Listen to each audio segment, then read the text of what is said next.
कि जब तीसरी मर्तबा मारना चाहा तो कुत्ता अपने पीछे के दोनों पैर पर बैठ गया और अपने आगे के दोनों पैर को उसने इस तरीके से जोड़ लिया जैसे हम आप दुआओं के लिए जोड़ते हैं। और अब अल्लाह की बारगाह में वो कुत्ता अर्ज करता है कि या इलाहुल आलमीन, मुझे कुव्वते गोयाई अता फरमा दे, मुझे बात करने की सलाहियत।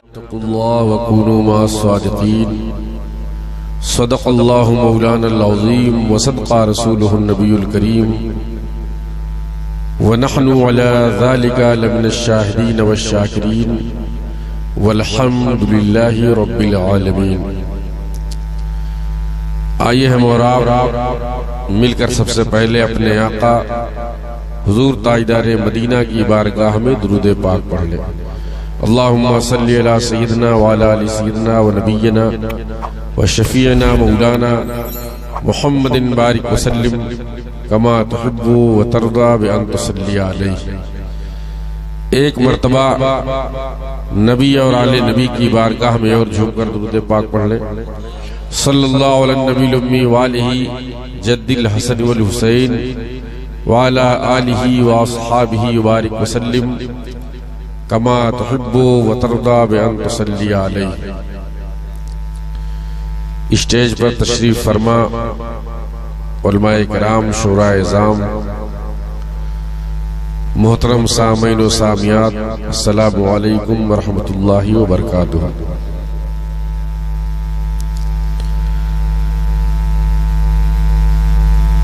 सबसे पहले मैं उर्स कमेटी के तमामी अराकीन को मुबारकबाद पेश करता हूँ कि उन्होंने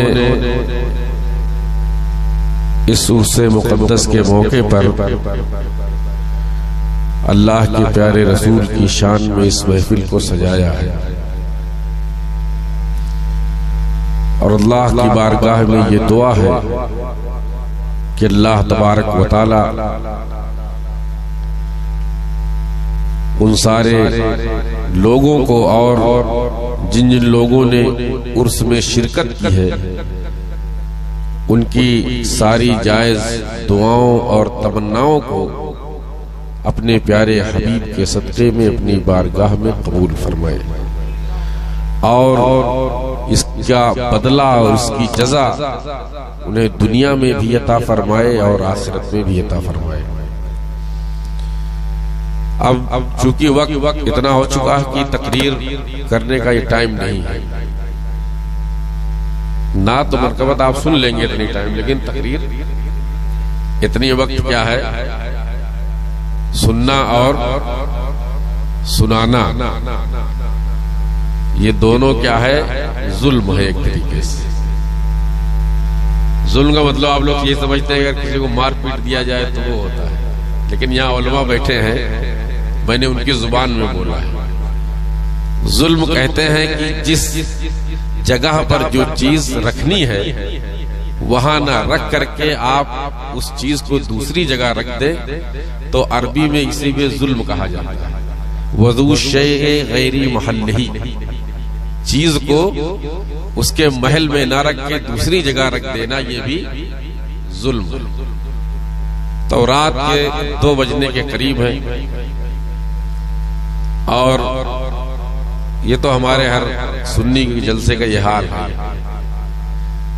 जलसा ऐसे वक्त में खत्म होता है कि आप जागेंगे तब भी फजर की नमाज नहीं पढ़ पाएंगे, सोएंगे तब भी,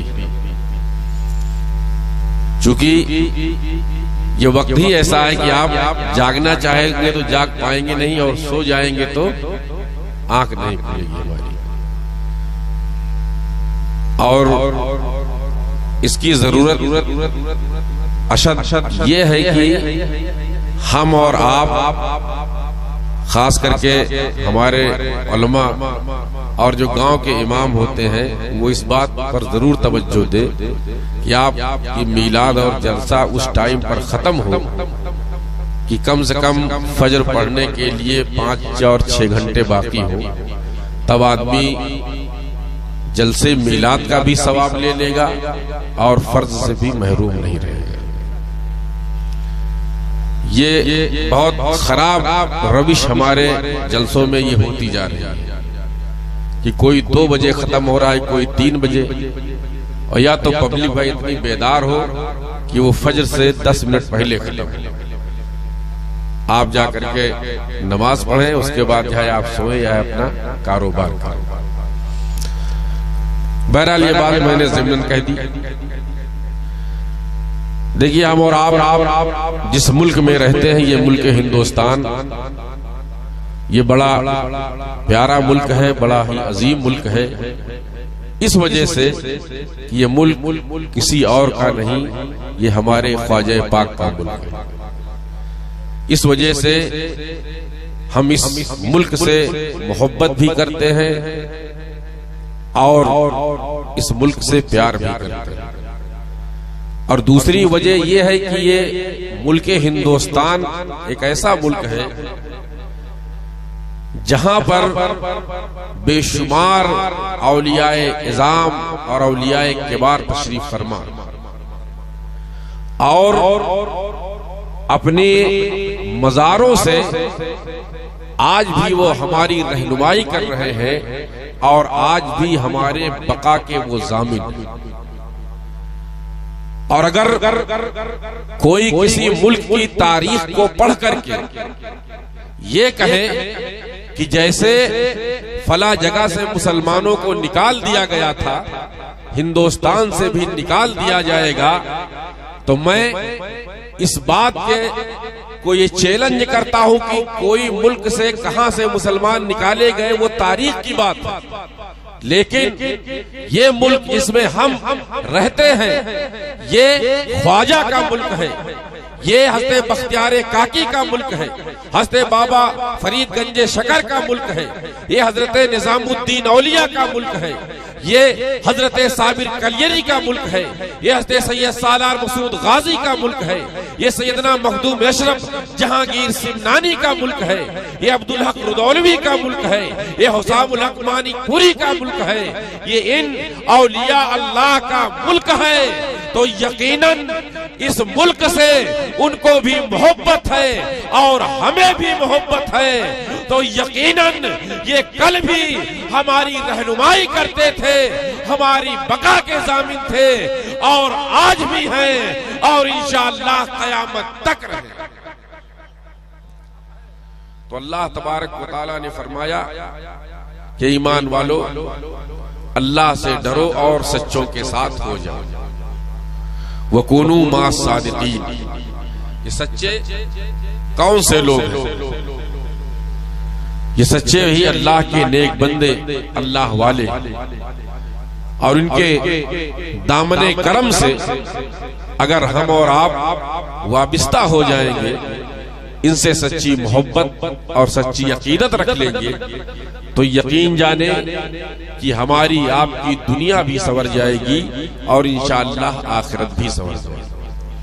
बस एक बात और एक वाकया मैं कुरान की रोशनी में आपको बहुत ही मुख्तसर करके बता रहा हूं कि अगर अल्लाह के वलियों से कोई सच्ची मोहब्बत कर ले, सच्ची अकीदत रख ले, तो इंसान है। अगर कोई जानवर इन अल्लाह वालों से मोहब्बत कर ले तो उसकी दुनिया भी बदल जाती है और उसकी आखिरत भी संवर जाती है। मैं पूरा वाकया आपको नहीं बयान करूंगा, इतना वक्त भी नहीं, ना आप उतना सुनना भी चाहिए। आप लोगों ने जब कुरान पढ़ा होगा तो उसमें पढ़ा होगा कुरान की सूरह कहफ, उसमें अल्लाह के इन नेक बंदों का जिक्र बहुत ही तफसील के साथ आया है। मुख्तसर ये है कि बनी इस्राइल के जमाने में एक मुल्क था, उस मुल्क के बादशाह जो था वो इतना जालिम और जाबिर हो गया था कि उसने ये ऐलान किया कि मेरे मुल्क में सिर्फ मेरी पूजा और मेरी इबादत होगी, किसी दूसरे की नहीं होगी। तो जाहिर सी बात है जो दुनियादार थे, जो दुनिया को पसंद करते थे उन्होंने बेचूचेरा उसकी बात को मान लिया, लेकिन वहीं पर चंद अल्लाह वाले भी थे जिन्होंने उसकी बात मानने से इनकार किया, और जब इनकार किया तो उन्हें तरीके से तरह तरह से सताया जाने लगा। आखिर में मजबूर होकर उन्होंने अपने देश और अपने मुल्क को छोड़ा, वहां से हिजरत कर दी, क्योंकि ये मोमिन की पहचान होती है कि जब उसे अपने मुल्क में सताया जाए तो वो वहां से हिजरत करके दूसरी जगह चला जाए। जब वो रात के अंधेरे में निकले, रात भर चलते रहे, जब सुबह हुई तो उन्होंने देखा कि उनके पीछे कुत्ता आ रहा। उन लोगों ने सोचा, असहाबे कैफ ने कुत्ते की आदत होती है भौंकने की, अगर ये हमारे साथ रहेगा, ये भौंकेगा और बादशाह के जासूस, उनके सिपाही हमारे ताक़ुब में आए हुए हैं, अगर उसकी आवाज को सुन लेंगे तो हो सकता है हम तक पहुंच जाए। असहाबे कैफ में से किसी ने एक पत्थर उठाया और उस कुत्ते को मारा ताकि भाग जाए। जब कुत्ते को पत्थर मारा तो कुत्ता कुछ दूर तो पीछे हटा, लेकिन जब असहाबे कैफ चलने लगे तो फिर उनके पीछे पीछे चला गया। फिर किसी ने एक पत्थर उठाया, फिर मारा, और जब मारा तो फिर कुत्ता पीछे को हटा, लेकिन जब असहाबे कैफ चले तो फिर उनके पीछे पीछे चला। असहाबे कैफ भी नहीं समझ पा रहे कि माजरा क्या है, कि ये कुत्ता आखिर हमारे पीछे लगा हुआ क्यों? न हमारे पास पूरा लजीज खाना है, न कोई सामान है, हम बेसरो सामान खुद हैं, इसकी आने की वजह क्या है?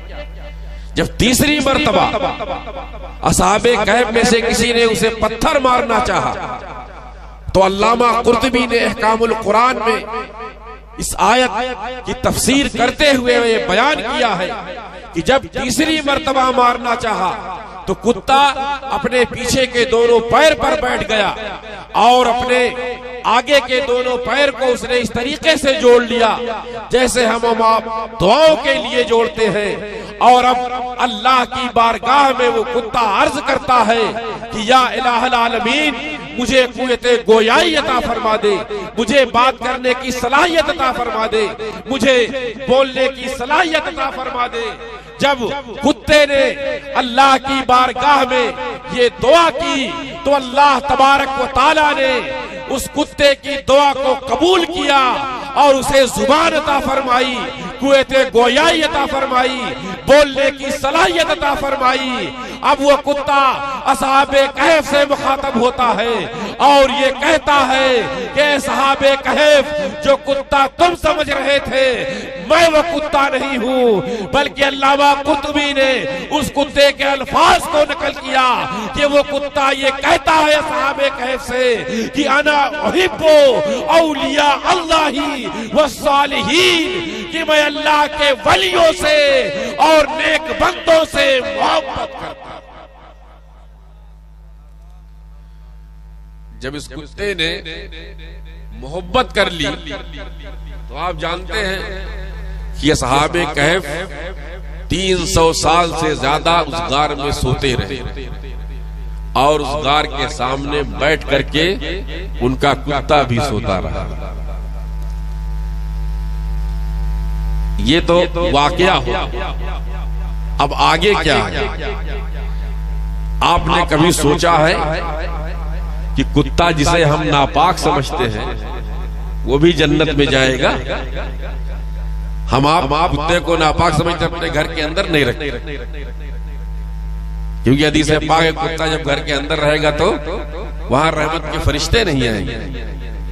जिस कुत्ते को हम नापाक समझते हैं, लेकिन मुहद्दिसीन, मुफस्सिरीन, हमारे फुक़हा, उलमा, सूफिया सब इस बात पर मुत्तफिक हैं कि कल क़यामत के दिन जब मैदाने महशर बपा होगा और लोग देखेंगे कि असहाबे कहफ जन्नत के अंदर जा रहे हैं, तो लोग ये भी देखेंगे कि उनके पीछे पीछे उनका कुत्ता भी जा रहा है। और जब असहाबे कहफ जन्नत में दाखिल हो जाएंगे, उनके पीछे पीछे उनका कुत्ता भी जन्नत के अंदर दाखिल हो जाएगा। अब ये उलमा के लिए मैं बहस छोड़ करके जाता हूँ कि उसकी शक्ल क्या होगी, सूरत क्या होगी, हमसे ये मतलब नहीं है। हाय वो साहबे कहफ का कुत्ता ही, शक्ल कुछ भी अख्तियार करे, हाय वो कुत्ता ही। तो जब एक कुत्ते ने अल्लाह के वलियों से मोहब्बत कर ली, सच्ची अकीदत कर ली, तो उसकी दुनिया बदल गई और अल्लाह ने उसे जन्नत अता फरमा दी। तो अगर हम और आप मुसलमान हो करके इन अल्लाह के वलियों से सच्ची मोहब्बत करेंगे, सच्ची अकीदत रखेंगे, सच्चा प्यार करेंगे, तो इंशाअल्लाह हमारी दुनिया भी बेहतर होगी और हमारी आखिरत भी बेहतर। लेकिन जरूरत इस बात की है कि अल्लाह के वलियों से सच्ची मोहब्बत की जाए, सच्ची मोहब्बत की जाए। ये नाम की मोहब्बत नहीं, सिर्फ नारा लगा देने वाली मोहब्बत नहीं, बल्कि मैं आपको उसके लिए बस एक मिसाल देते हुए अपनी तकरीर को इख्तिताम की जानिब ले जाता हूं। कारी हलीफ साहब बैठे हुए हैं, ये बात खाली आपको समझाने के लिए कह रहा हूं कि आपने लैला मजनू किस्सा हर आदमी ने सुना होगा ना। हजरते अमीर खुसरू ने उस एक वाकया बयान किया है कि एक मर्तबा लैला ने नाश्ता बनाया और अपनी खादमा से कहा कि जा करके बाहर मजनू बैठा है दे। जब वो नाश्ता लेकर के गई तो वहां पर एक नहीं कई लोग बैठे थे। उसने पूछा कि भाई इसमें से मजनू कौन? तो सारे लोग खड़े हो गए, कहा कि मैं मजनू हूं, मैं मजनू हूं, मैं मजनू हूं। वो वापस गई घर खादिमा और उसने कहा कि लैला वहां तो एक नहीं हजारों मजनू मौजूद, अब मैं पहचानूं कैसे इसमें असली कौन, इसमें ओरिजिनल कौन है? तो लैला ने कहा कि उसकी मेरे पास तदबीर है। एक प्लेट दिया तश्तरी, एक चाकू दिया, कहा कि जाओ और कहो कि जो असली मजनू हो वो अपने जिस्म का एक बोटी गोश्त काट करके इसमें रख। जब खादिमा घर के बाहर पहुंची फिर उसने कहा कि मजनू कौन है? सारे खड़े हो गए। उसने कहा कि ये देखो